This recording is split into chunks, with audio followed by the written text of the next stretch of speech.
Coming up on this episode, CBS refused to let the media see any previews, which almost always are big red flags that they have a stinker on their hands. When the first episode did air on November 1st, it looked like the critics and the rumors were right. It wasn't the same. No, really, I am. I'm the real Carol Burnett. Yeah, right, lady. Get a life. Thanks for stopping by. I did not know that. Classic TV edition. Please like and subscribe. Please stop saying don't forget to like and subscribe. Sure, but how are we going to get followers? Carol Burnett is one of the most successful entertainers in the history of television, and she's been around for a very long time. One of the first shows she appeared in was a TV series called Stanley, way back in 1956, when she was only 23 years old.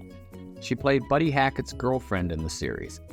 It wasn't long before she began popping up on other programs like The Gary Moore Show.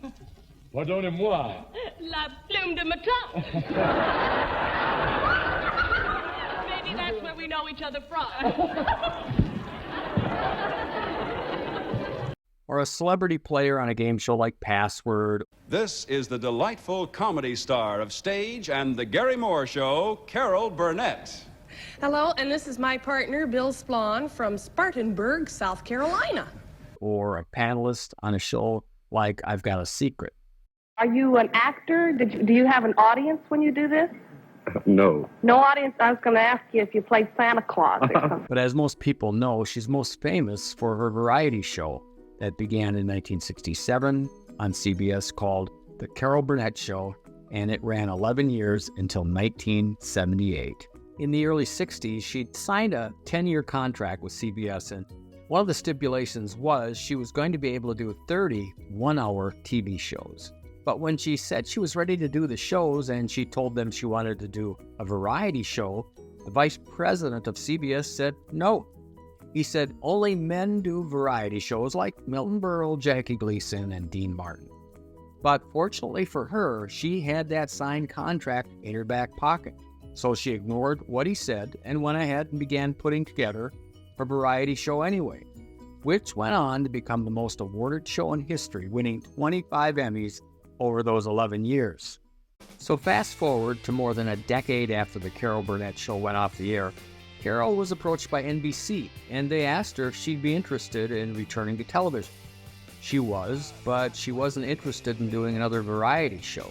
So they began working on an anthology series, a half-hour show in which she would play a new character in a new situation every week. The show premiered as a mid-season replacement in March of 1990 and ran until June. It won its time period and then was picked up for the next season. The following season, it did well also. One thing that really surprised me when researching this story was the original series was never a huge ratings winner. It went as high as 13 once, but never appeared in the top 10 in the ratings, but it did consistently rank in the 20s most of the time. The new show also never appeared in the top 10 or even the top 20, but it did manage to make the top 40 and get a solid 24% share of the audience. But Carol felt the program would be better if it was expanded to an hour show. When she made the requests, they simply said no. When Carol was asked why they wouldn't give her an extra half hour, she said, maybe they're wearing their ties too tight and can't think. NBC said they just didn't have room on their schedule. And when they reached an impasse, they told her she was free to shop her show around, and they finally canceled it.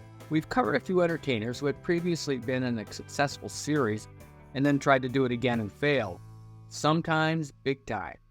Even though it only lasted a season and a half, I wouldn't classify Carol and company as a failure. More a difference of opinion. But what happened in her next series, the next fall, was a huge bomb.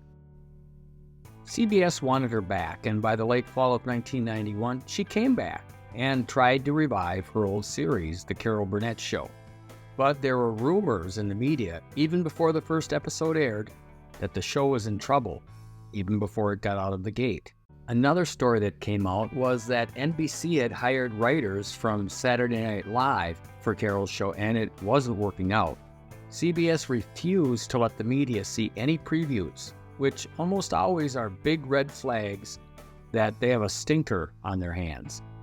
When the first episode did air on November 1st, it looked like the critics and the rumors were right. It wasn't the same. No, really, I am. I'm the real Carol Burnett. Yeah, right, lady. Get a life.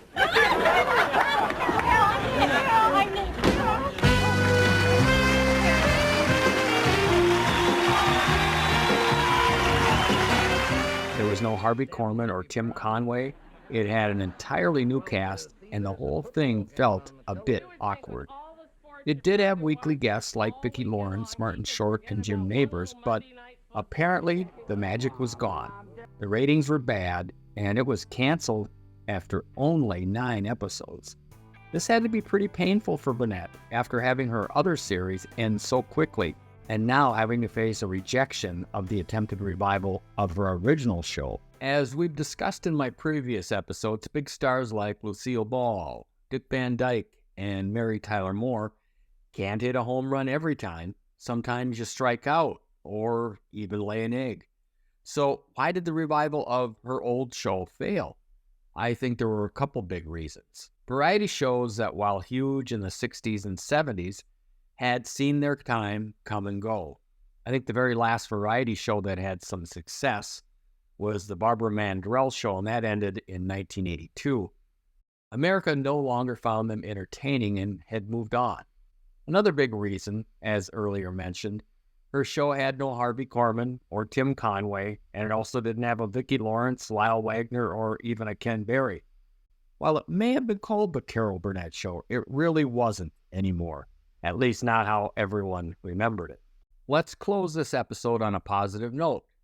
In 2023, as Carol was turning 90, she went back to her old network and proposed that they do a show called 90 Years of Laughter and Love, a special celebrating her birthday and the series. Incredibly, the brilliant suits running CBS turned her down. So she offered it to NBC, and they were happy to do it. The special went on to draw an impressive 7.6 million viewers, more than any NBA Finals game. It also won an Emmy for an outstanding variety special, as well as receiving 4 other Emmy nominations. Don't you love it when something like this receives good ratings, especially considering the consistently horrible programs these networks put out these days? Well, I am so glad we had this time together. Just have a laugh or sing a song. Seems we just get started, and before you know it, it comes the time to say so long. Hey, I'm tugging my ear right now. Thanks for watching. See you later.